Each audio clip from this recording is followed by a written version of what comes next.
Nós estamos começando hoje, essa quarta-feira da família, esse culto abençoado, aqui na Igreja Internacional da Graça de Deus de Tangará da Serra. E hoje é dia 12 de outubro, feriado nacional, Dia das Crianças. E nós nos reunimos aqui hoje no intuito de orarmos pela proteção da nossa família. Amém, amigos? E por que é que a família precisa ser protegida?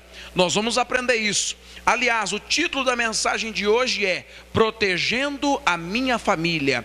No livro de 1 Pedro, capítulo 5, no versículo 8, nós já temos a resposta para a pergunta: por que é que eu preciso proteger a minha família? Vamos lá?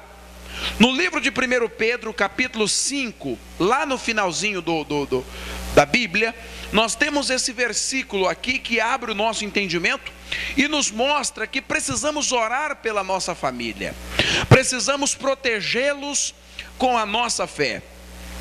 Quem encontrou, diga amém. 1 Pedro 5,8 está escrito assim: sede sóbrios, atentos, vigiai. O vosso adversário, o diabo, anda em derredor, rugindo como leão, buscando a quem possa tragar. Muito bem. A Bíblia aqui já começa dizendo: sede sóbrio, sede consciente, sejam atentos. Por que eu tenho que estar atento? Aí ele diz: o diabo, vosso adversário, é ele quem trabalha para ver o seu insucesso, para ver a sua derrota, para ver a sua tristeza. O texto diz que o vosso adversário, o diabo, anda ao derredor de toda pessoa, buscando uma brecha para que ele possa tragar. O que são brechas? São oportunidades para ele entrar e destruir a vida de qualquer pessoa. Por exemplo, uma pessoa que está no vício, o mal achou uma brecha para entrar na vida dela, para prendê-la naquele vício, para fazê-la se tornar um viciado, uma viciada. A pessoa que está presa na traição, há um mal, o diabo, que é o adversário, andando ao derredor, encontrou na vida daquela pessoa uma falha, encontrou na vida daquela pessoa uma oportunidade de entrar e fazer a destruição dele. No versículo de número 9, a Bíblia diz: resisti-lhe firme na fé. Amém? Então, quando o diabo entra na vida de uma pessoa, não basta conversa. Quando o mal entra na vida de uma pessoa, quando ele encontra vaga na vida de uma pessoa, existem circunstâncias que não adianta conversa. É o mal que entrou e colocou o vício, é o mal que entrou e colocou uma depressão, é o mal que entrou e colocou a rebeldia, é o mal que entrou e colocou a dependência química. Aí a pessoa briga, xinga, ira, você tem que mudar, você tem que parar. Não. Quando o mal é espiritual, o texto aqui diz que eu preciso resistir firme no quê? Na fé. Quer dizer então que não depende das minhas habilidades. Existem situações na família que dependem única e exclusivamente do quê? Da fé. E é isso que a gente vai aprender hoje. Nós temos aqui na Bíblia Sagrada uma passagem no livro de Esdras, capítulo 7. Eu queria que você abrisse lá, para a gente aprender como é que a gente protege nossa família, o que é que a gente faz, como faremos, como é que conseguimos proteger a nossa casa, proteger a nossa família. Vamos lá, vamos aprender aqui. Esdras capítulo 7. Esdras é antes de Neemias. Neemias é antes de Jó, Jó é antes de Salmo. Salmo está no meio da Bíblia. Aí você volta, Neemias, Esdras. Esdras capítulo de número 7. Todos encontraram, sim ou não? Nesse texto que nós vamos ler, deixa eu explicar como é que estava a situação de Esdras.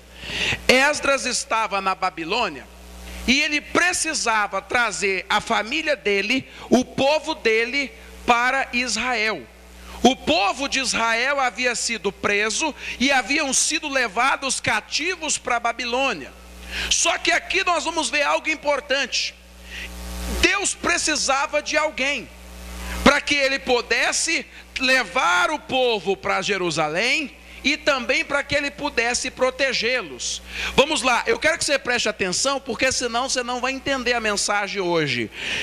Esdras capítulo 7, versículo de número 27 diz assim: bendito seja o Deus de nossos pais, que pôs no coração do rei o desejo de honrar a casa do Senhor, a qual está em Jerusalém, e que estendeu para mim a sua misericórdia perante o rei, os seus conselheiros e todos os seus príncipes poderosos, visto que a boa mão do Senhor meu Deus estava sobre mim. Animei-me e reuni alguns dos chefes de Israel para subirem comigo. E você diga amém.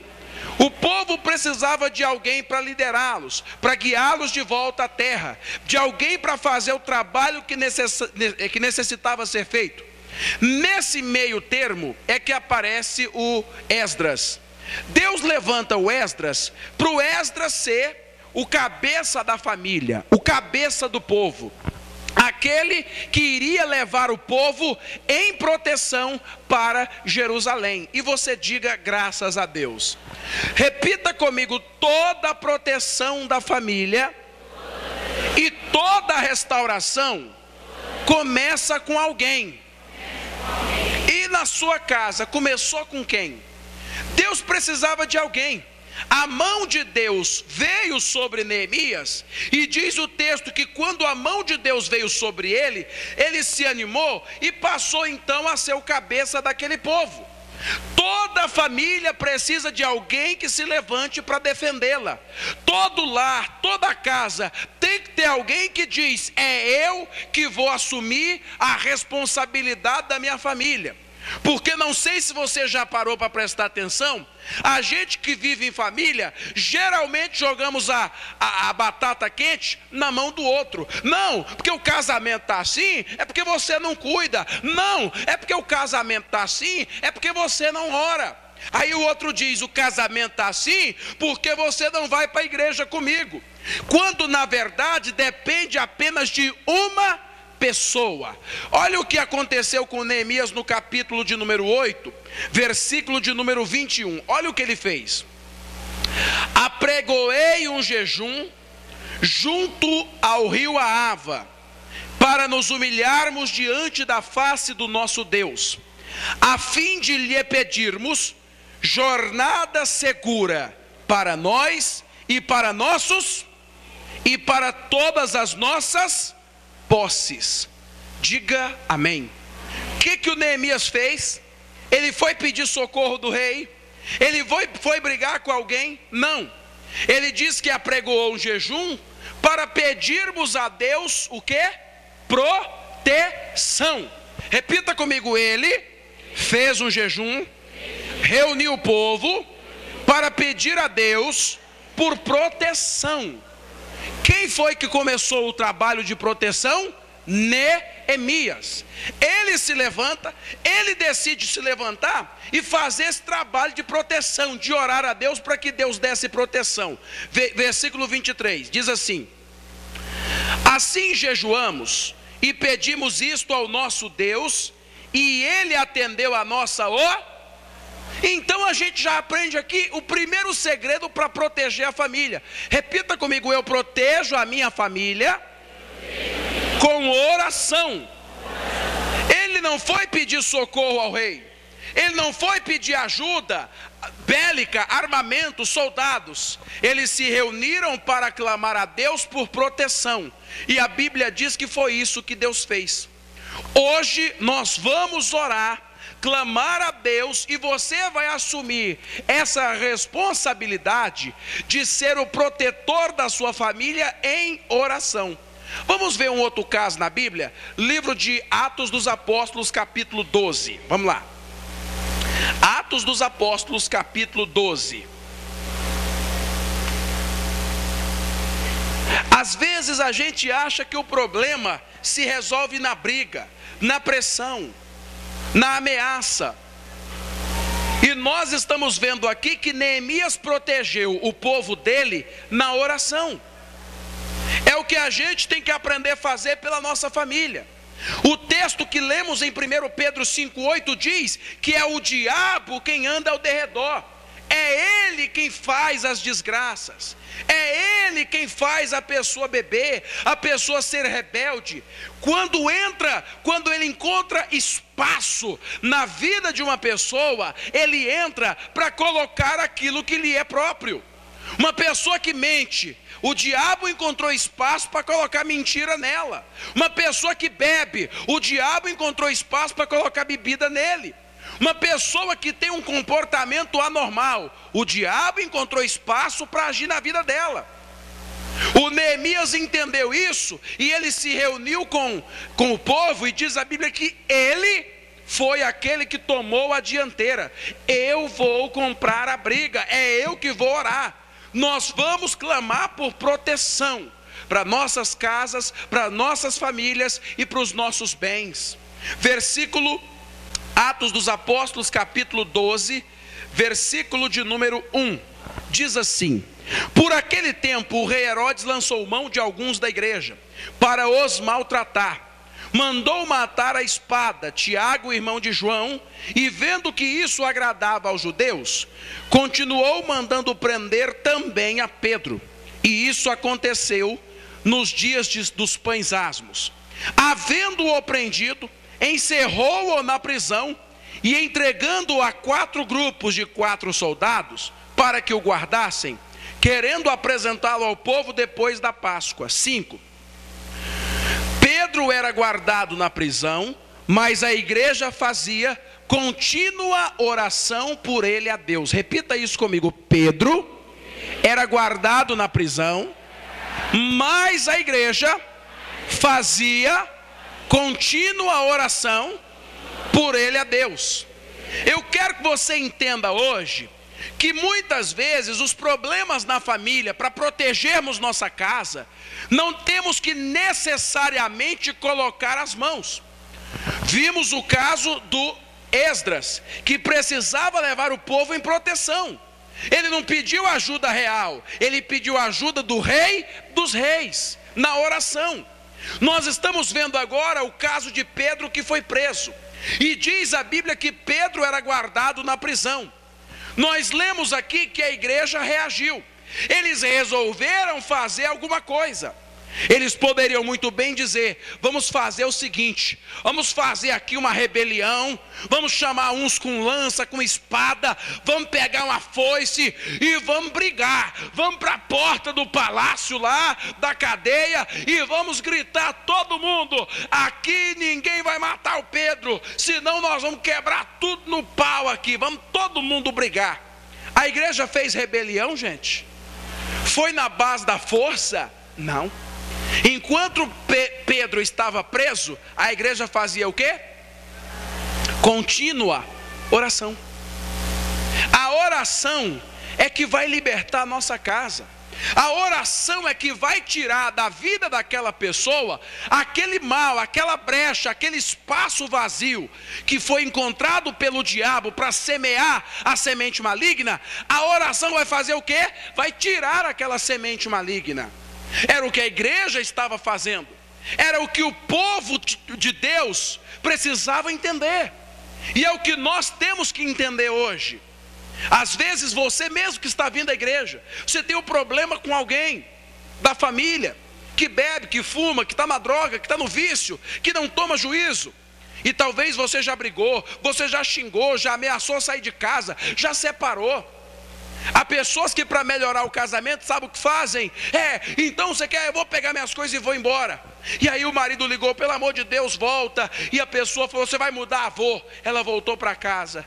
Não mudou coisa nenhuma. Porque quando o problema é espiritual, quando é o diabo que causa, resolve é com oração. Amém, amigos? Quando é o diabo que causa a ferida, o mal, se resolve com oração. E aí é onde entra a minha tarefa de defender, de proteger a minha família. Repita comigo: a igreja fazia contínua oração por ele a Deus. É É o que nós temos que aprender a fazer. É o marido, é o filho que está com problema. É pegar a foto dele, o nome dele, ou até mesmo trazê-lo em oração. Deus, eu estou aqui. Não só na igreja. Eu estou orando pelo meu filho. Imagina qual era a oração da igreja por Pedro. Repita comigo: Pedro era guardado na prisão, mas a igreja fazia contínua oração por ele a Deus. Imagina a oração que a igreja fazia por Pedro. Deus, o Pedro está preso, mas meu pai, nós confiamos no Senhor. Envia um anjo lá para libertar o Pedro. Deus, a nossa confiança está no Senhor. É só o Senhor. Porque no Salmo 127 está escrito: se o Senhor não edificar a casa, em vão vigia quem? A sentinela. Deus é o Senhor, eu confio em Ti. Mas não é aquela oração de chegar e dizer: Pai, protege minha família. O Pedro ficou preso vários dias. E na noite anterior, Pedro ia ser morto pela manhã. Na noite anterior, amanhã que Pedro morreria, olha o que aconteceu. Veja aí o que diz o livro no versículo 6. Na noite anterior, no dia em que Herodes estava para apresentá-lo, estava Pedro dormindo entre dois soldados, ligados com duas algemas. Vamos entender esse caso. Pedro estava o quê? Dormindo. Meu irmão, geralmente quando uma pessoa está presa, está na mão do mal, é como se ela estivesse dormindo. Uma pessoa que está dormindo, ela não vê o que acontece à sua volta. Quando a pessoa está tomada por um mal, por um demônio, por um espírito mal, que coloca na pessoa esses problemas, o que é que acontece? A pessoa não percebe. A mulher chora em casa: meu Deus, será que meu marido não vê o sofrimento? Não vê, ele está dormindo. É o filho: será que meu filho não vê que ele está me dando dor de cabeça, está me fazendo sofrer? Não vê, porque ele espiritualmente está dormindo. Além de da pessoa estar dormindo, diz a Bíblia que Pedro estava o quê? Algemado. É uma algema que tem que ser quebrada com a força da oração. Não é por vontade própria. Não, que isso é um sem vergonha. Ele não para de beber porque é um safado. Não. É porque ele está algemado, ele está preso. E o que é que vai libertar? O que libertou Pedro? Repita: Pedro estava preso, mas a igreja fazia contínua oração. E a igreja não parou quando parecia. Imagina, vários dias a igreja orando. Chegou de noite, o Pedro já está esperando a morte, porque no outro dia pela manhã ele seria decapitado. A igreja desistiu de orar? Não. Tem gente que ora até certo ponto, chegou um ponto que para. Proteja a sua família. É a gente que tem que tomar as dores, meu irmão. A minha casa, a minha família precisa de mim. É isso que a gente tem que entender. É na oração que eu vou libertá-los. E diz aqui o versículo 7. Aliás, duas algemas e as sentinelas à porta guardavam quem? A prisão. 7. De repente veio o anjo do Senhor e resplandeceu uma luz na prisão, tocando a Pedro no lado, despertou-a dizendo: levanta-te depressa. E caíram-lhe das mãos as... Diga amém. Pode parar aqui. Meu irmão, a oração da igreja fez Deus mandar o anjo para tocar no Pedro e as algemas caírem. Diga amém. E a Bíblia diz que quando o anjo entrou, o que aconteceu com Pedro? Ele despertou. Ele não estava dormindo, ele despertou. É o que acontece. A pessoa da família que está dormindo, um dia, com a sua oração, o anjo de Deus vai lá e toca, e a pessoa desperta. O que eu estou fazendo com meu filho? O que eu estou fazendo com o meu casamento? O que eu estou fazendo com a minha família? Nós ouvimos constantemente aqui na igreja testemunhos de pessoas que dizem: pastor, eu fazia mal. Nós temos o quadro Mudança de Vida, que a gente coloca aqui no nosso programa de TV, e de vez em quando você vê alguém dizendo: eu estou vendo ali o irmão Stefano, e eu lembro quando ele O seu Stefano contava no testemunho de mudança de vida que as filhas dele tinham medo dele. Ele nunca tinha tempo para a família. Um dia a oração de alguém fez ele despertar do sono e as algemas caírem. E ele disse: o que eu estou fazendo com as minhas filhas? Eu tenho que mudar. Eu vejo o Beto sentado aqui na frente, eu vi o testemunho dele na televisão, e ele contando no testemunho da TV: olha, eu ia para os bares, para as pescarias, gastava dinheiro com bebida, quando chegava em casa que as filhas pediam uma balinha, tem dinheiro não.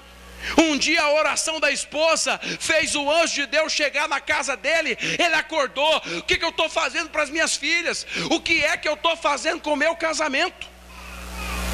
Quem aqui tem a luz de Deus, diga amém.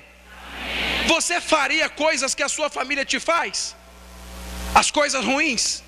Faria? Jamais. Por quê? Porque você tem a luz, você está na luz. E eles o fazem porque estão dormindo, algemados.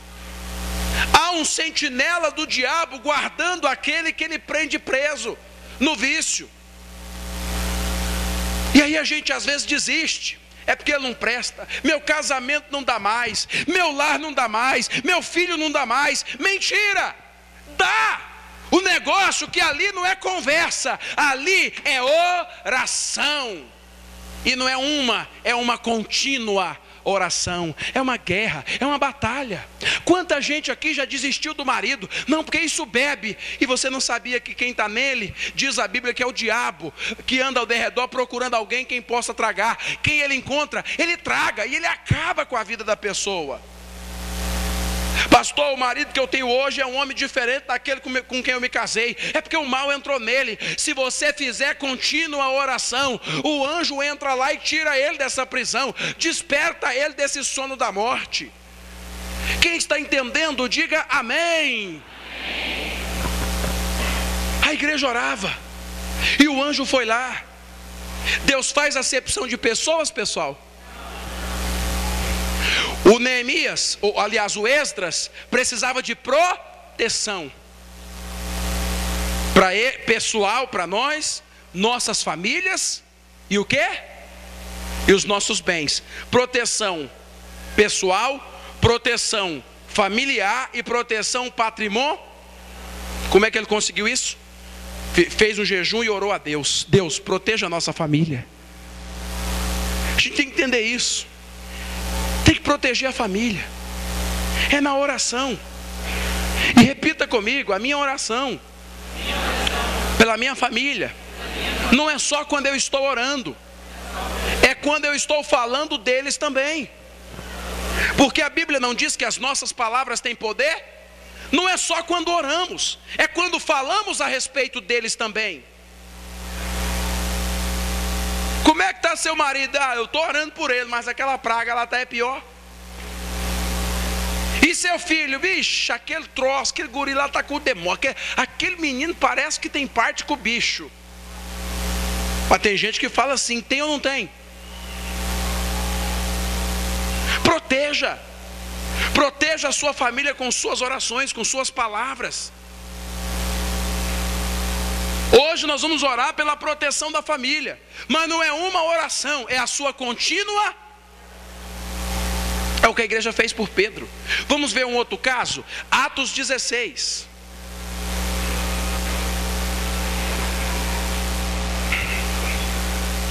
Atos capítulo 16.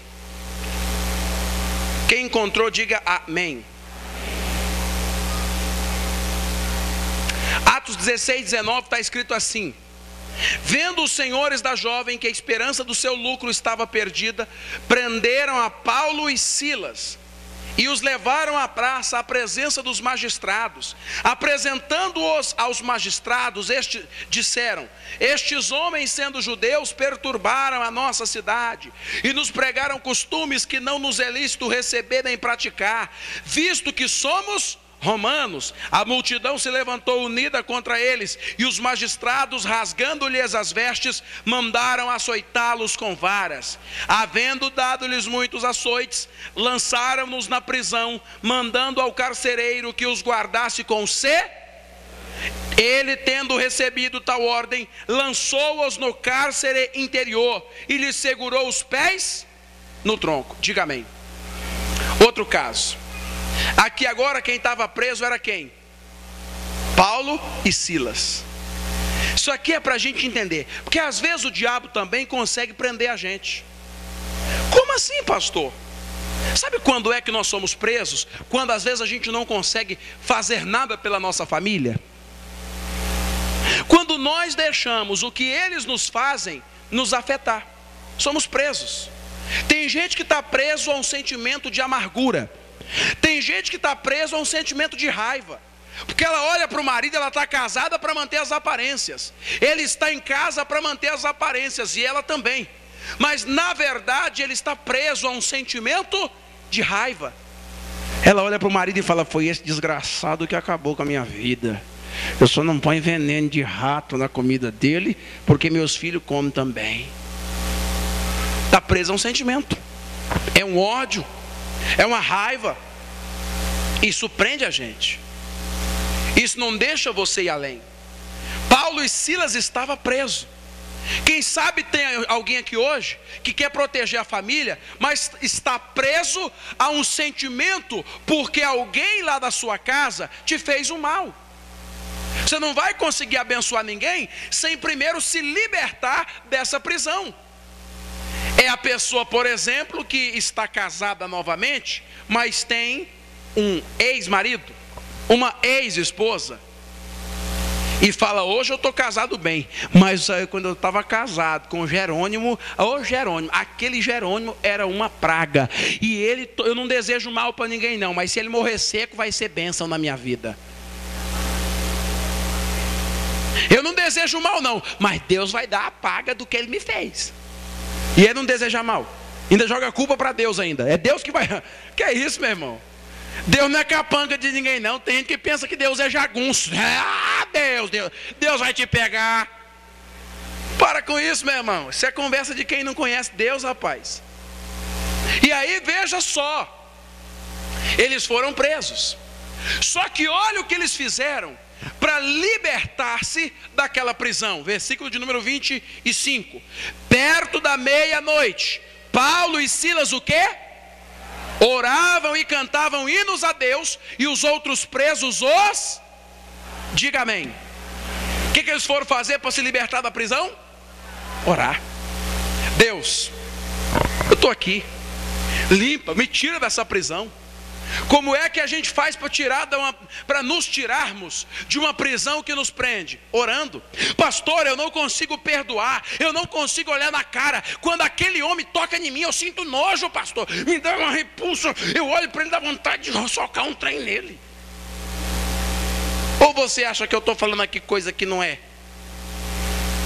Ô meu irmão, a Bíblia Sagrada diz a respeito de José do Egito. Não precisa abrir que o tempo não nos permite, mas a Bíblia diz no livro de Gênesis 41, 51, que o José passou por tudo que passou e só conseguiu prosperar porque lá no livro, vamos lá rapidinho, só para a gente não ficar nas minhas palavras apenas. Gênesis 41, 51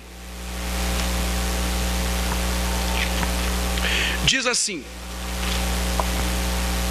chamou José ao primeiro filho, Manassés, e disse: Deus me fez esquecer de todo o trabalho e de toda a casa de meu pai. Olha para o pastor.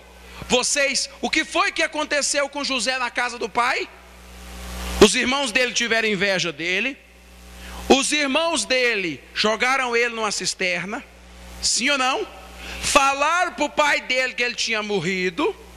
Venderam ele como escravo para os ismaelitas, correto? Ele foi parar na casa de Potifar, general do exército de Faraó. Da casa do Potifar, onde que ele foi parar? Na cadeia, porque a mulher do Potifar olhou para o José e quis deitar com ele, ele saiu correndo. E ela se rasgou todinha, começou a gritar, dizendo que o José estava tentando violentá-la. O Potifar, bravo por dar ouvidos à mulher, mandou o homem para a cadeia. Sim ou não? O José, meu irmão, Minha irmã, era para montar lá dentro da cadeia uma facção criminosa.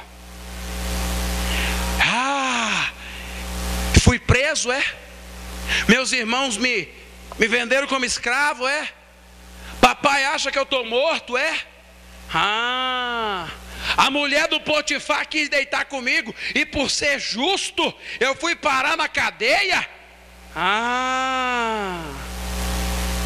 Meu irmão, José agora podia dizer: você quer saber do negócio? Meu nome agora não é José mais não. Meu nome agora é Berada. E tem mais um: agora eu vou virar o terror aqui dentro. Vamos fazer uma rebelião e vamos acabar com tudo, galera. Não. O José, meu irmão, se tornou governador do Egito. O homem saiu da cadeia para ser governador, para ser feliz. Mas como é que ele conseguiu a felicidade? 41:51. Chamou José ao primogênito e disse: Manassés, porque Deus me fez esquecer de todo o trabalho de toda a casa de meu. Repita comigo: Deus me fez esquecer. Mais forte: Deus me fez esquecer. Ele conseguiu sozinho esquecer o que ele passou? Quem fez? É na oração que você consegue fazer, atrair a atenção de Deus para te fazer esquecer o que você sofreu. Mas você só consegue proteger alguém quando você é protegido, quando você está liberto da prisão. Tem gente que é ele que está na prisão, preso a uma mágoa, a um ódio, filha que não fala com o pai, aí levanta a mão: Deus, protege meu pai. Como é que Deus vai proteger se você está preso, meu irmão? Tem que se libertar desse sentimento, e é através da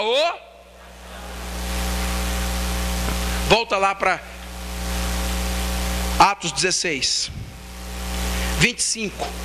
Perto da meia-noite, Paulo e Silas oravam e cantavam hinos a Deus. E os outros presos